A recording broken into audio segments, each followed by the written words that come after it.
Welcome to Season 3 of Swiss Impact with Banerjis. I'm Sveta. And I'm Ben. The topic of Season 3 is Impact Investing, the new normal.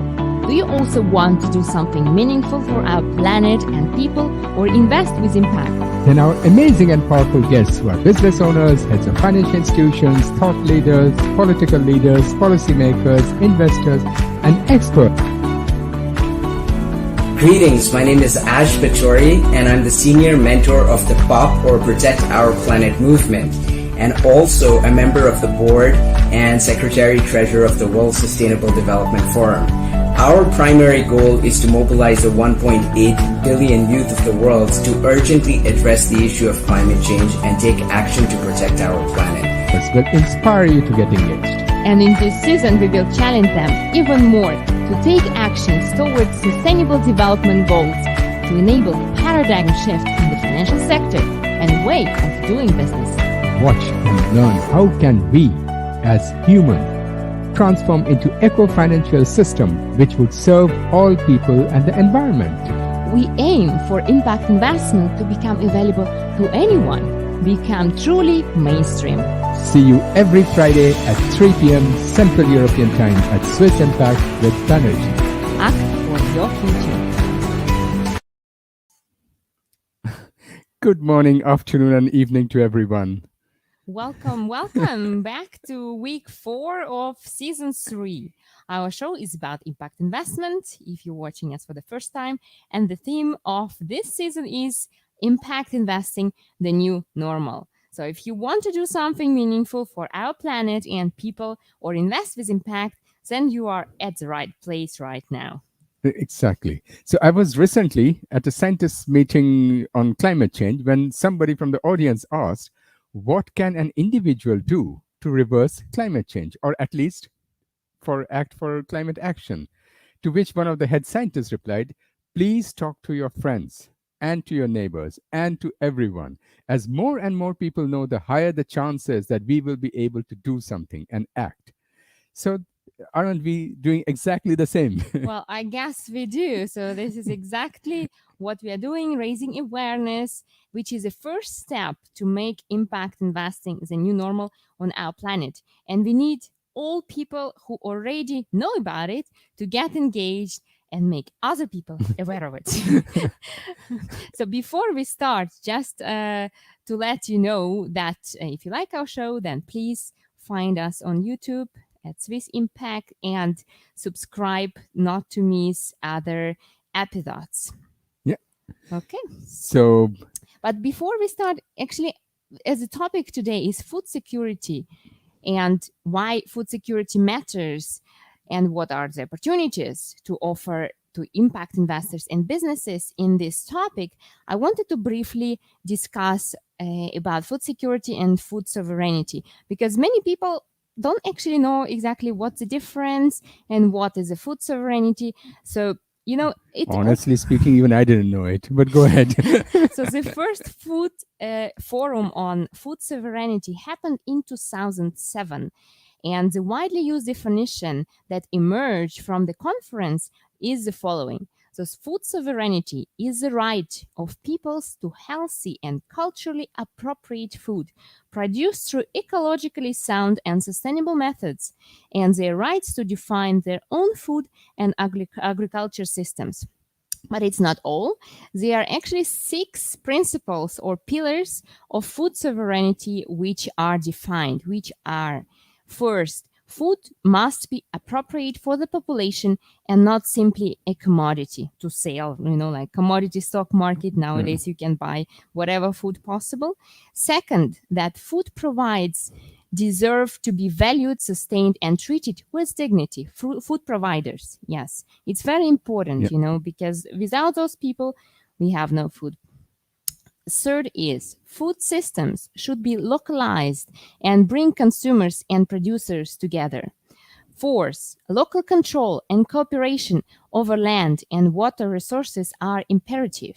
Fifth, generational knowledge and skills are at the core of strengthening food sovereignty. And the last but not least, of course, the 6th point, food systems must be environmentally and ecologically regenerative. It seems like we are not doing any of it if you look at our present food system. But now I'm lost. So, what is the difference between food sovereignty and food security? So food sovereignty is community driven and culturally appropriate. In addition, the food security means having physical access and economic means to sufficient, safe, and nutritious food. And it's indeed very familiar or sounds similar to food sovereignty, but it's missing certain key aspects. Like, in short, food sovereignty is responsible, sustainable, and regenerative improvement upon the basics of food security is necessary. Right. So did you understand now? Yeah, now little bit. Go ahead. And little story from my past, because when we are talking about food and food for all population on the planet, I always remember my grandmother who used to say that if you have food to eat, this is a big thing. She went through the Second World War and they were starving, so eating some grass in the fields and finding old potatoes. So the humans are very funny creatures, you know. When the tummy is empty, we have just one problem. Once it's full, we have thousands of problems coming to our minds. Yeah. Right. So if you are an investor, of course, enormous opportunities, as it is not a secret that people need to eat every single day. But what are those special opportunities with impact? This is what we are going to talk today. Perfect. So then now I handle to your story because I'm really curious what you have to say on today's topic. So before I start, I just wanted to recommend to all the viewers, please watch the speech that Greta Thunberg gave at the UN climate change this, I think, couple of days back. And I will always remain her fan, because she speaks not only for her generation or the future generation, but she also speaks for the present generation. Well, today is about food sovereignty and security. Before we call our guest in, I would just like to say a few words on the situation we are now. So I was like I mentioned earlier, I was in a scientist conference and in the meeting of the climate leadership. And the head of one of the science councils mentioned that Earth has 9 tipping points of this. And in this decade, 5 of them has been activated. Which tipping points are you talking about? So Earth has basically 9 very big tipping points. One is the Greenland's ice sheet, Arctic sea ice, boreal forest, Amazon rainforest, which everybody knows, West Antarctic ice sheet, Atlantic circulation of the ocean currents, Arctic sea ice, permafrost in your country, in Russia, coral reefs, of course, mainly what we know of Australia, and the Vikes Basin. I'm citizen of the world, so my country is the planet Earth, just for you to know it as well. Thank you. And Owen Gaffner of the Stockholm Resilience Center said, just this decade, Earth's sleeping giants appeared largely still slumbering. But now they are stirring. We are measuring very large changes, which should concern everyone. So the proximity of tipping points, the nearer we get to them, provides an extremely strong case that the world faces a planetary emergency. So that brings us also to the food sovereignty. What the recent effects of climate change and the COVID pandemic has made us realize that how much each of us, doesn't matter in which country of the world we live, should strive for food sovereignty and security and how to achieve it. And that's why today we have one of the internationally known experts on this topic as our guest today. So let's welcome Her Excellency Professor Dr. Ameenah Gurib-Fakim for the third time, which is, of course, our pleasure, to our TV show. Welcome. It's our honor. Ameenah, yes, it's our honor to have you with us today again. Hello, Ameenah. How are you? We are well, in Zurich, still in Switzerland. Are you in Mauritius? Yes. And from now on, we should be able to travel because we opened up today. Really? Oh, yes. Okay. Yes. Completely, or how does it work? Completely. No, so there's no quarantine. No quarantine. Yes. So now we should plan the trip to Mauritius, right? So there's also no quarantine necessary. No, except the PCR test before in the usual protocol. but no quarantine when you come. So, but then of course, when you're here, then I suppose a few days later you still have to do one of the tests, and that's it. Okay. Right, that's good. Thank you. But Ameenah, please let me introduce you to our viewers who maybe missed the two previous shows. So, Ameenah, you are a professor, biodiversity scientist, entrepreneur, author, and sixth president of a Republic of Mauritius. Among your many positions, you are also the managing director of the Centre International de Développement Pharmaceutique, Research and Innovation, as well as professor of organic chemistry with an endowed chair at the University of Mauritius. Wow. I never liked organic chemistry. I always preferred inorganic chemistry. Now you had bad teachers. I'm not done yet. Wait. Since 2001, you have served successively as Dean of the Faculty of Science and Pro-Vice Chancellor, and also worked at the Mauritius Research Council as manager for research. Okay, we know you've done a lot of research, so a lot to discuss today. And as a founding member of the Pan-African Association of African Medical Plants, you co-authored the first ever African herbal pharmacopoeia and many more books on biodiversity conservation and sustainable development. And finally, in June 2016 to 2019, you were in the Forbes list for the 100 most powerful women in Africa. So, yes, welcome to the show with that. So, you want to start with our huge question? Yeah. so first of all, Ameenah, welcome. And can you tell us more about yourself and why did you choose biodiversity as your subject or as your field of expertise? Thank you so much for having me on your TV show, Ben and Svetlana. I have always been passionate about chemistry. And I studied chemistry, as you have rightly said. But when I came back to Mauritius, I was still looking for that chemistry. And then I started dabbling in the chemistry of plants. And as you know, plants are living chemical laboratories. So as I live in a biodiversity hotspot, which the Mascarene Islands are, the chances of me finding new molecules and, of course, documenting, publishing, adding to the body of literature, so that appealed to me. And this is how I landed in the pot of plants. And of course, then when you start delving in the world of plants, you discover the beauty of nature and biodiversity in all its majesty. So that's what I do. This is what I've been doing. I was fascinated, I still am, but unfortunately, we are careering towards destruction, all right? And massive extinction, the sixth, I think, massive extinction that we are facing up to. In fact, not later than yesterday, the United States has reported that 23 bird species have gone to extinction. Yeah. That's yesterday. So this I is where heard we it. are, unfortunately. Yeah. I mean, Jen, diving right into the topic, why do you think food sovereignty matters? And is it valid for both developed and developing countries? What's your opinion on that? Well, food matters, period, right?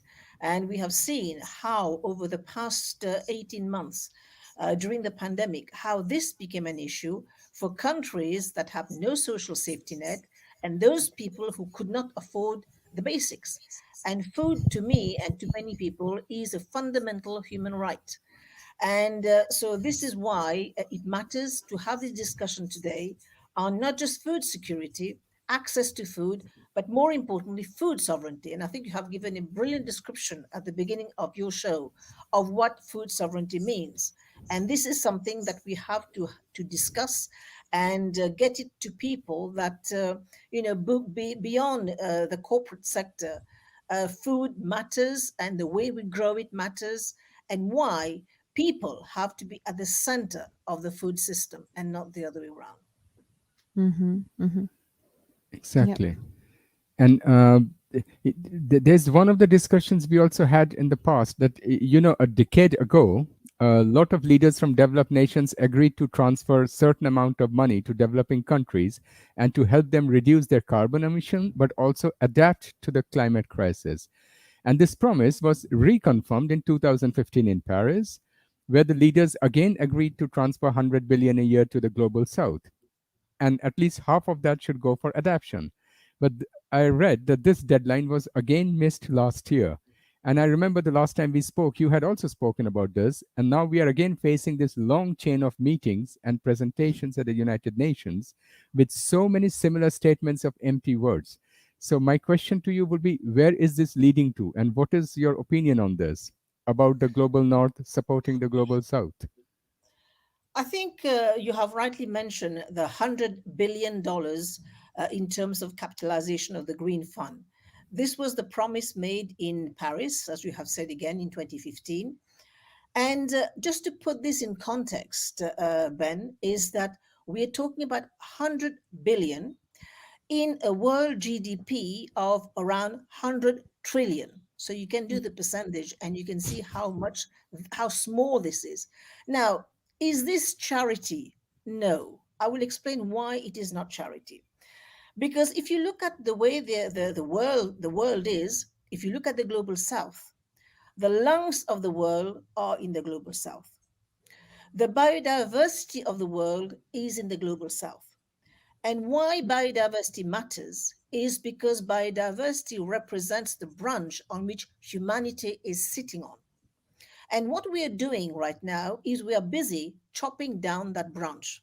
So we are all going to go together with it. Yeah. Now, why it matters again? Because, the COVID has done a wonderful thing.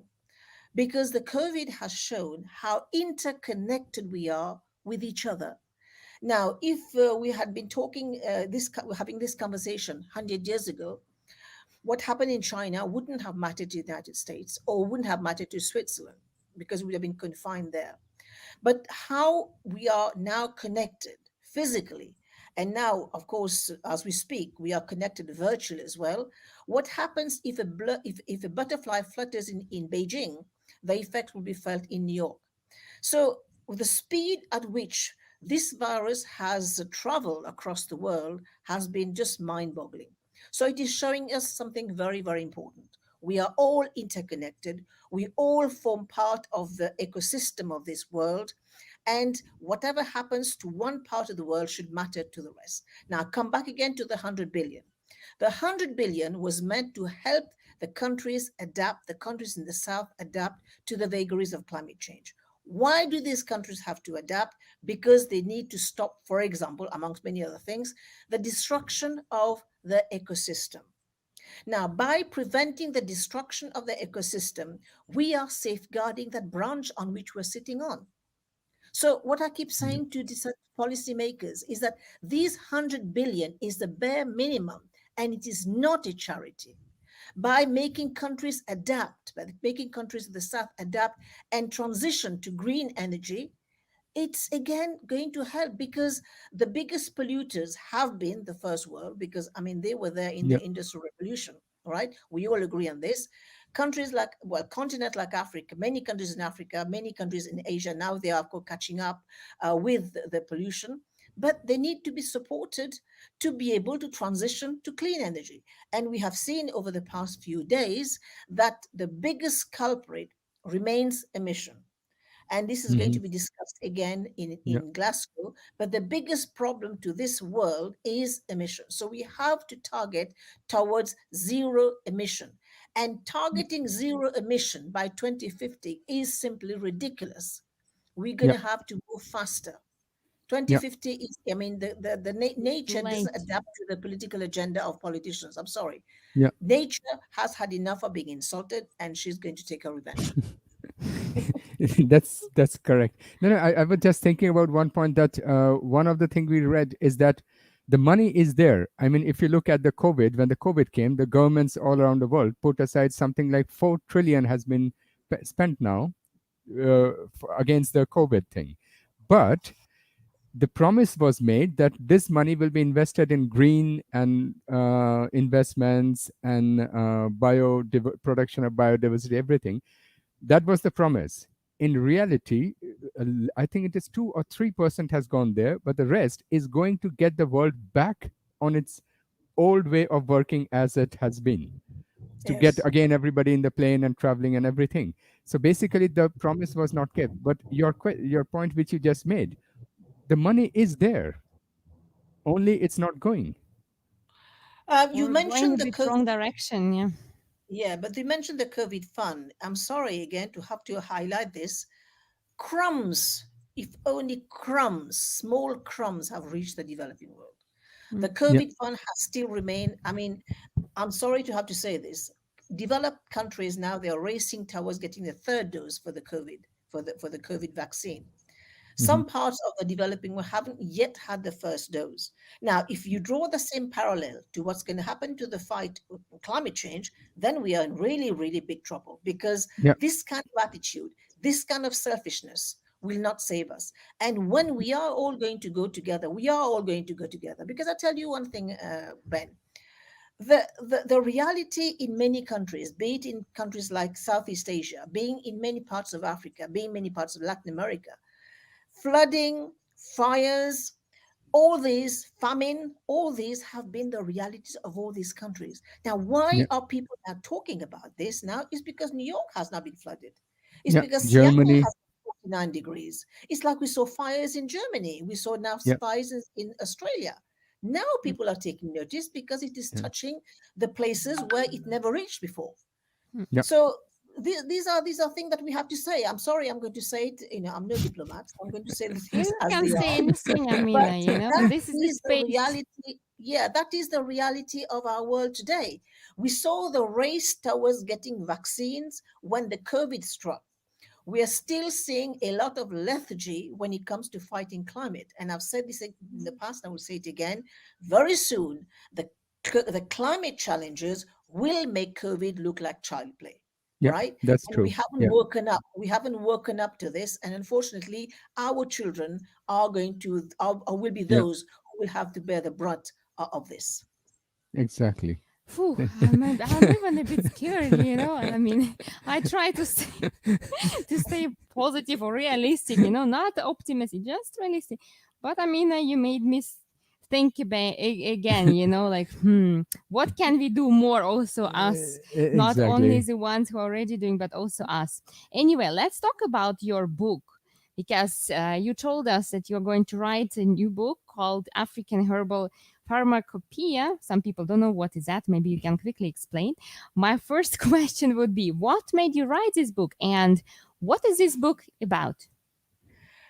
This book, in fact, was written a few years ago, and we had to do something about this because, when we had a survey done on the various remedies because we have to posit this.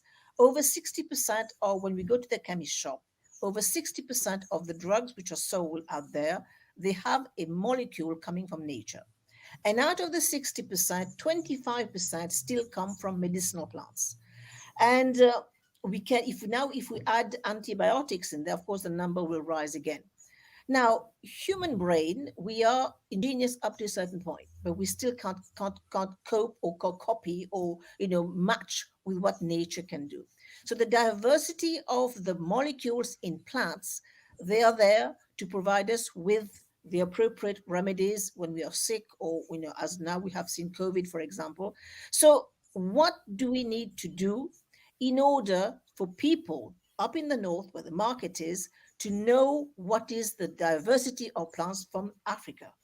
So Mhm. what we did is that we found that we did that survey that many plants did not reach the market because they did not meet to the appropriate norms, the trading standards, as has been said.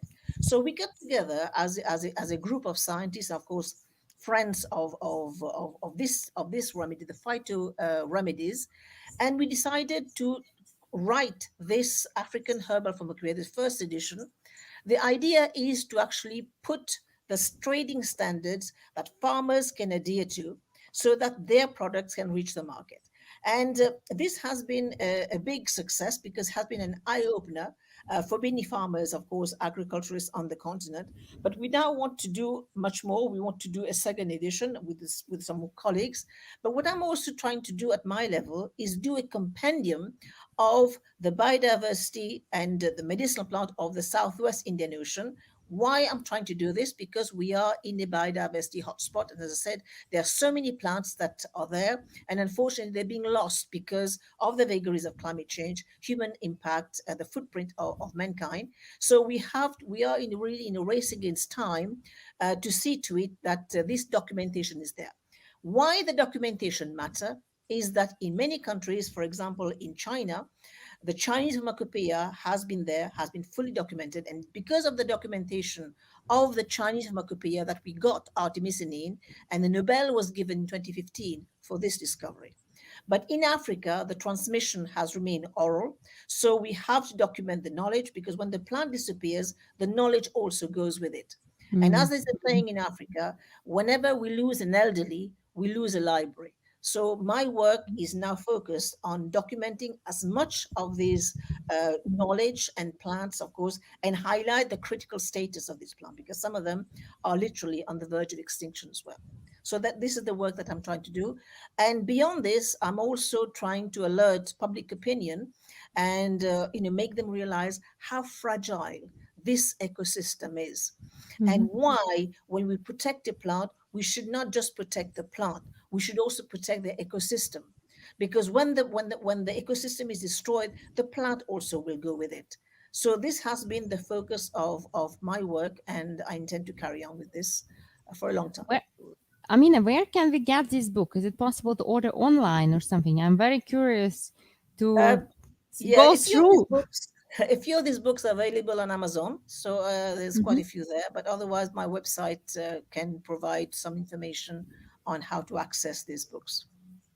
Okay, great. Thank you very much. So we continue with the same topic that you said. So that is the local food and indigenous food, which your book also said. But one thing that we learned from COVID is that every country and continent should start thinking about having their own food.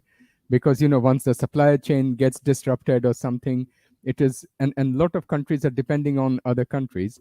But isn't it also true that the geographical location also matters? For example, how would Scandinavia get vegetables or fruits, or if they have to grow everything by themselves? Well, unfortunately, you won't get much diversity in Scandinavia. You'll get more diversity. Exactly. So when you look at your plate every night, in fact, when my children were small, I was telling them, every time you eat, look at your plate, and your plate shows the diversity that the world brings. If you look at tomatoes, they have come from South America. If you look at potatoes, they've come from South America. Rice will come from Asia. Onions and all this garlic will come from the Middle East. So this has been the contribution of the world. Now, one thing that has to be pointed out, the food system and the food sovereignty, as you have mentioned earlier on, and food security, unfortunately, this is also going political. Because what we seem to forget, and this has been highlighted during the COVID era as well, is that almost 70% of the world's population, they get the food supply from small farmers.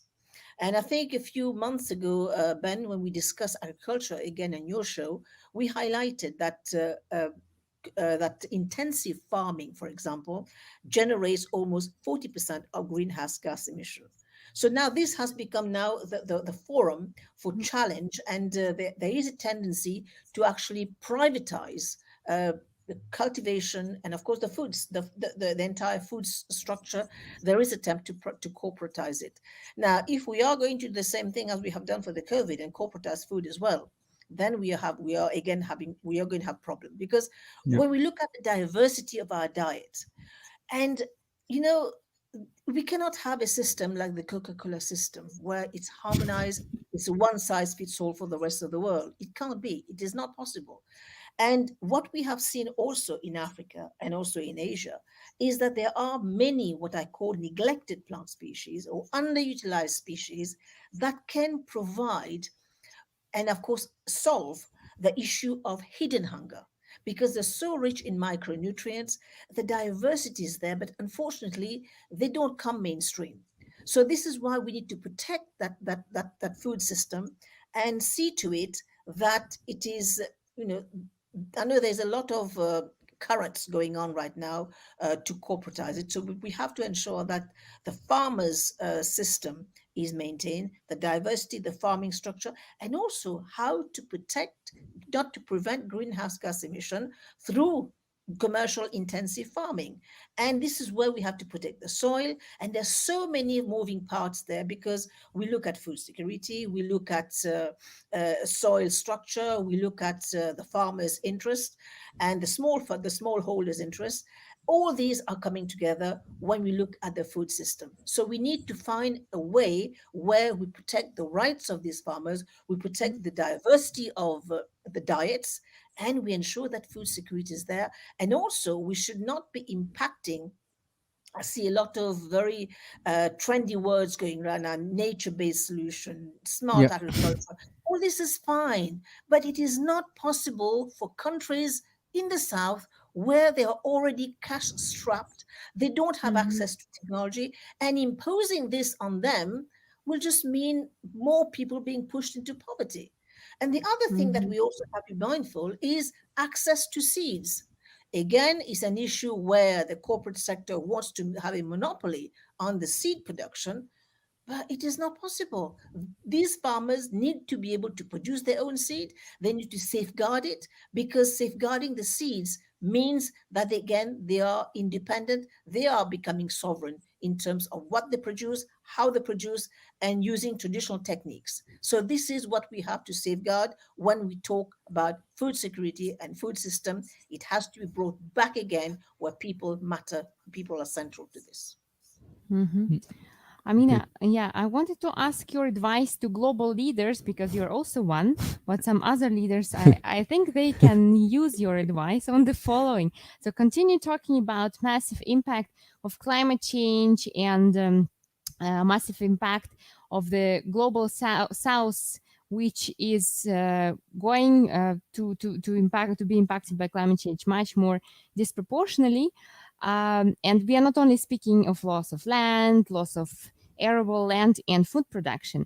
I was very surprisingly reading one of the surveys carried out by G20 countries, and it was done by IPSOS Mori and the Global Commons Alliance. And they showed that people in developing countries show greater willingness to do more to protect our nature and climate than in advanced countries. For example, 95% and 94% in Indonesia and South Africa, against 70 and 74 in Germany and US. So what would be your advice to the global leaders to do something about it? This is again, Svetlana, when we are increasingly addressing the issue of multilateralism, right? And less multi-holderism, which is now coming very much to the fore. So let us get again to around the table and discuss. The one thing that I will not favor if I was in that position is, again, corporatized agriculture. We can't afford that. I mean, I'm speaking from somebody from the south. Maybe somebody sitting in the north will have a different viewpoint, but I see it from the perspective of the farmers, their livelihoods, and what they get in terms of yield, and what, how to feed the family. I mean, if you look at a country like India, for example, we have seen how families have been destroyed because crops have failed. They have not been produced. They have not been able to produce because the water system is not there. The irrigation is not there. Now, if you look at a continent like Africa, 80% of the agriculture in Africa is still rain-fed. Now, in the face of a changing climate, what will that do? And we're also going to see more. In fact, some of the figures are absolutely horrendous. They are even predicting that by 2050, 1 billion people will be considered economic climate migrants. And we have already seen, first time ever, one famine right now as we speak in Madagascar, which is directly linked to climate change. So there's much more. Syria, the migration, the war in Syria started because of climate change. The crops fail and people move into the cities. So And we Haiti already, also. yes, Haiti as well. Yes, they're all moving. So we're already in the cusp of this tragedy. And I think we have to wake up. We have to wake up and take cognizance of this and learn to share a bit more.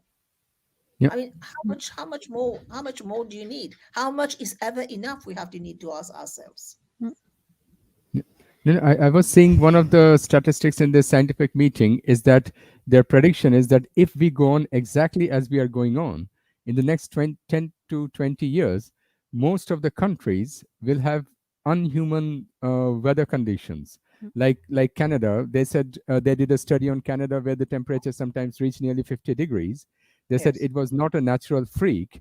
It is going to become more so they are going to become more and more often, and generally the south is far worse impacted than the north yet. Ben, we have seen what we have seen with only 1 degree centigrade rise. Yeah, Now, just think what's going to happen when we reach 3.7.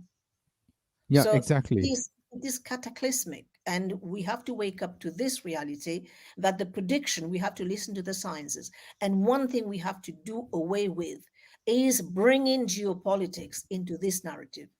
We have to listen to the science. We Yeah, have to listen to the policymakers. We have to, policymakers, of course, backed by science, and just move together. And all the stakeholders have to come together, irrespective, whether it's Russia, whether it's China, India, Europe, America. If all these stakeholders come together, in fact, if these stakeholders had come together 6 months ago, would have done away with the COVID already, yeah, right? But they did not come because now we are saying, I'm sorry, I have to say this. Now they're saying that, oh, they will not recognize people who have been vaccinated in the South. I mean, come yeah, on, they have all got vaccines through the COVAX. They have got vaccine through a WHO endorsed structure. And now, if you have movement of people being linked to the vaccines that are in the South, I mean, it is going to be crazy out there. yeah. It is already a lot of vaccinations are not accepted in many countries. Yeah. Exactly. Yeah, like So, Russian vaccines, Sputnik, are not accepted here in Switzerland, right? so So, soon for every country we will need a different vaccination. Exactly. It's crazy. So, so what do we do, Ben? Do we need to invite a lot of policymakers from different countries here on our show? How about that?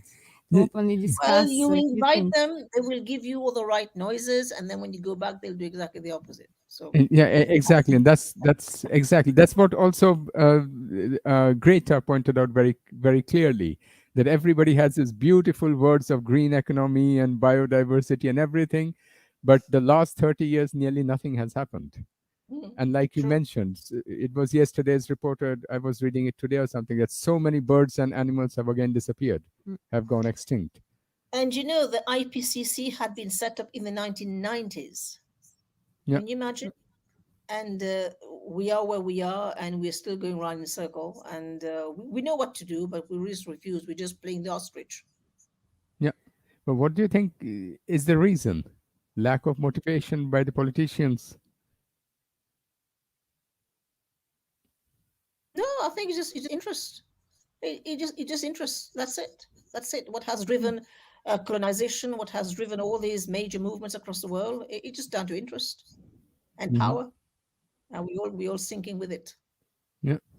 So, Shall we then move to the very important topic? I mean, impact investing opportunity in this food sector. And I wanted to discuss about your project, Seed Bank project, Ameenah, because I'm sure this is an amazing opportunity for many impact investors to support with financially and expertise that this would be world known and world impactful.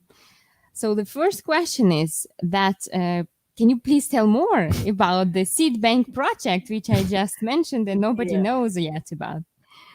Well, you know, the Seed Bank project has been going on for a while, maybe under the radar. When I was in office, I was kind of championing the Crop Trust because they were already collecting and, of course, contributing to the Svalbard in Norway, the big seed bank. Now, why do we need the collection of these seeds?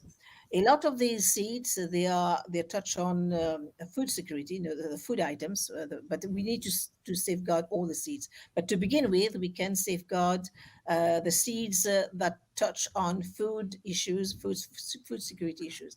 Now, just to give you a small example, there was at some point a major rust problem in wheat in Canada. And they were having problems because, you know, once we, in fact, rust and, of course, fungi, they have been behind the Irish famine as we know it in the 19th century. And this has accounted for, again, migration of Irish people to the United States. So what happened is that they had this rust problem in Canada. But what happened is that scientists they had safeguarded the germplasm of wheat from many parts of the world. And finally, they did find the solution out of one gene of one type, one variety of wheat, which grows in Turkey. And this solved the problem of this fungus out in Canada. So this is Mhm. one of the reasons why we need to keep on safeguarding the original. Now, I say original germplasm because if you look at, unfortunately, if you look at the food security issues, the staples in Central and South America, they are based on corn. But over 70% of the corn growing in Central and South America has now been contaminated by GM corn. So if tomorrow there is a major issue, I don't know what's hopefully touch wood, none of that will happen, but it's a worst case scenario. And this crop is decimated because of the nature of that particular germplasm. They would not be able to survive it. Exactly what happened to the wheat in Canada. So that's why I feel that all countries, they should have their own seed bank. And again, coming from my part of the world, we are in the Southwest Indian Ocean, we're close to Africa. So countries should have repositories of these seeds. And that's a project that I would like to start. I'm discussing it with some of the people in the region, how we can start with at least, again, the food crop, because the diversity that we have here, and as I said, because of climate change, we are fast losing many of these seeds of these plant species. So whatever we can do to safeguard these various seeds, this unique germplasm, it will safeguard our own survival in the face of a changing climate.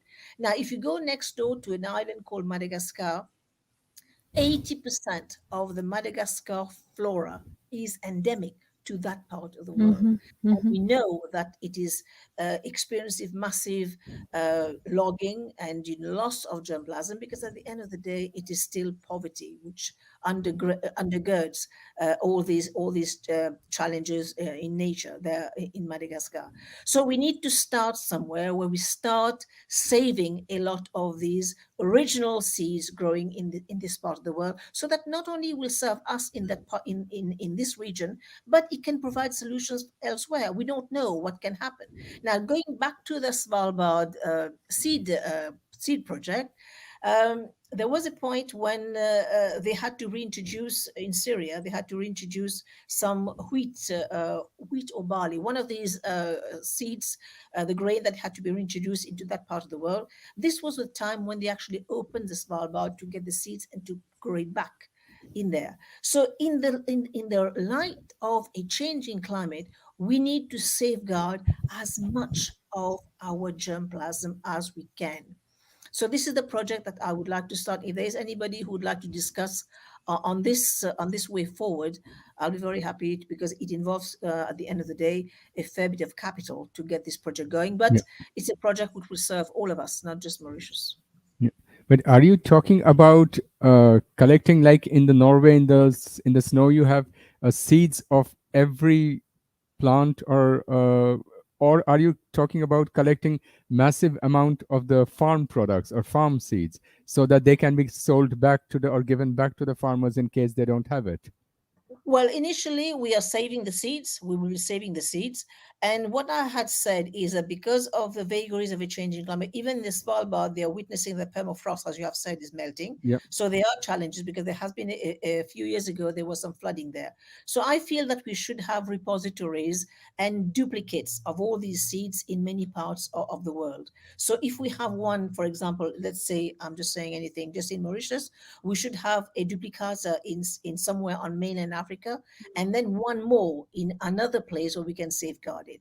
So this calls for big collaboration, but it can be done because it has to be done in Yeah. order to actually hand over something to our children eventually. So we could start addressing food security, but the medicinal plant as well is another area we have to look at fast, because it provides clues, it provides solutions to our future health challenges as we move ahead. Yeah. And we know, as I said earlier on, scientists always go back to nature to find these leads. Mm. And these leads come, of course, from Yeah. plants, from nature. And would this be you are seeking philanthropic support or investment? You're Well, it could be, taking my taking it things can be off my anything. head. Any kind of any kind of contribution would be welcome. Of course, partnership is ideal. And as you're based in Switzerland, there are many stakeholders there where this approach will be of interest. Exactly. I mean, here in Switzerland, we have some depositories in the Swiss mountain, even, but not the seeds. some Well, some gold and commodities lying well, around. you So, had you had an emblematic plant, the Edelweiss, Yeah. and for those women who are very keen on getting anti-aging product, a lot of product have been developed on the Edelweiss, because the Oh, I scavenge, didn't know. yeah. scavenge and goes into all sorts of beauty products. So Mhm. I mean, but I want to ask more practical question on the project. yes. Where do you stand with that? Like, and to start to really kick off, how much capital do you need, or like which type of organization you would see as a partner? Maybe WWF in Switzerland, or that it must be some other kind of organization. So how do you see that? Yeah, the project is still is in infancy, but I'm thinking of garnering support. I mean, it will be there because the scientific community is very keen on this project. So I'm kind of floating the idea, and we have identified land and space for this. That's not a problem. So we have to seek partnership and, of course, adopting the best practices. So this is where we need to actually involve some of the various stakeholders who will be keen to partner for the Southwest Indian Ocean. How best we can then again contribute to the body of literature, to the wealth of the contribution that we can make in order to address at least the issue of food security to begin with. Yeah, but seeds Mhm. generally need to be safeguarded for reasons I've just mentioned, to protect our own livelihoods in the face of a changing climate. I mean, I was thinking of a kind of a practical also application for it, because as you know, that every 1 degree rise in temperature is causing the atmosphere to hold 7% more water, meaning more floods, more cyclones, more droughts. And all the evidences are showing at this moment that the severity and the extremity of the extreme events are going up faster than all the previous estimations we have done till now. So, will the data collected from your seed bank help to secure food production even under such extremities? As I said, nature has been there well before us. If you want to compress the geological time frame of the Earth into 24 hours, mankind would have appeared 5 seconds before midnight, right? And just look at the damage we've done. Just look at the Yeah. damage we've done. So nature is amazing in terms of resilience. And all I'm proposing to do is this very, very tiny contribution so as to protect our own livelihood, because nature doesn't need us, right? But if we want to protect our I own mean, many livelihood, people still don't understand that. Many people think they are the center of the planet and of the no, universe, we're you know. not.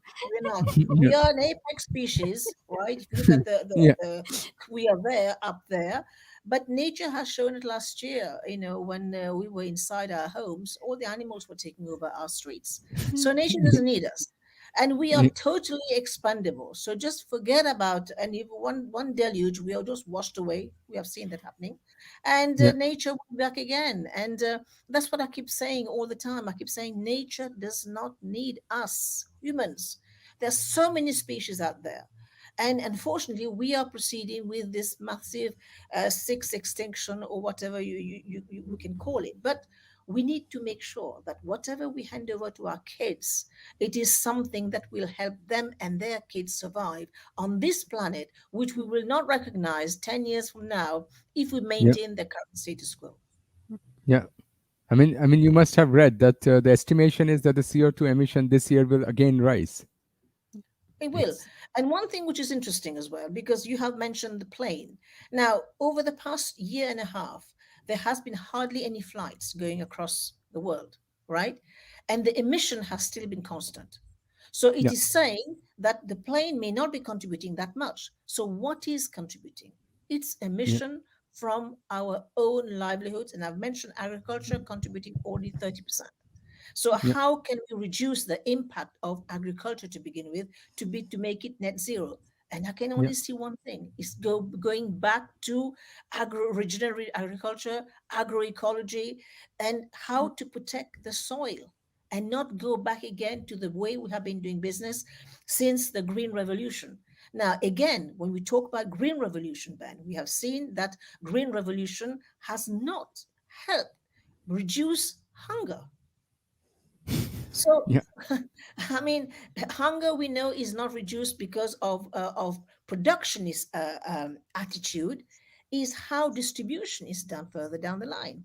So this is again why we need to rethink, if we are going to corporatize agriculture, that increasing production will not reduce hidden hunger and will not reduce famine. So this is where the Absolutely. dichotomy lies, and this is something we have to discuss again. Yeah. I mean, for our audience, if someone wants to support your seed bank project, how could they do that? Should they And write you email, or what is the action? How could and they where, support you? and where can they find more information about you and your project? Well, they contact me, and I will discuss at least the vision that they have, and it called for partnership. And I don't want to do this alone. I want to do it with credible partners, partners who actually believe in this vision, because there are many people who don't believe in this vision, because they still want to go exactly the way they have done business before. And people who think in that kind of have that kind of mindset, and how we can change the narrative by doing things differently. But as I said, for me, it's a much smaller scale, vision, dream that I have, but it's something that can sustain. And when I was started this work, I tell you, Ben, many years ago, when I started documenting medicinal plant, people thought they were laughing at me. They said, this is rubbish. I mean, this is very low level research. I mean, she's a witch. She's a quack and all that. But anyway, I carried on. We've been witches for many centuries, Yes, that's right. But I carried on because I believe in that vision. I was at that time sitting on a very small wave, which eventually became a tsunami. Because if you look at a green way of treating yourself with plants, we're all there now. We are in the midst of all this, and people increasingly want to go to greener way of the lifestyle and all the rest of it. That's how people want to cure themselves with the greener way of doing things. So again, the same thing will be for this particular project: how to start on a small scale, but roll it out so that it becomes the mantra of many countries where they are biodiversity intense, biodiversity rich, and they have done nothing about it so far. I mean, the time is actually running quite quick with you. We are almost at the end of the show. So, as a last saying, what we wanted to ask you is a call to action for our audience, right? So, what would be your message or call to action? You can ask them to do something or whatever it is. Please share with us. I will cite Neil Armstrong when he says, "One small step for mankind and one giant leap for humanity." So let us start with this one step today. And you rightly said at the beginning of your show, let us talk to each other and let us embrace each other and go have a convergence of opinion, convergence of views, that the climate, that everything around us matters. And let us get together, put our hands and heart together, and work towards the common good.